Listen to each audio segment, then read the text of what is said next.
Can you believe it? 99% of Furniture Boss uses this machines to make table legs.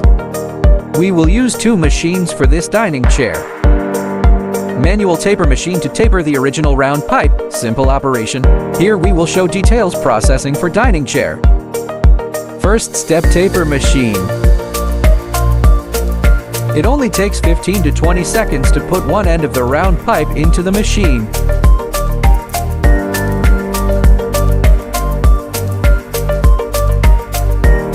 The round taper pipe is completed.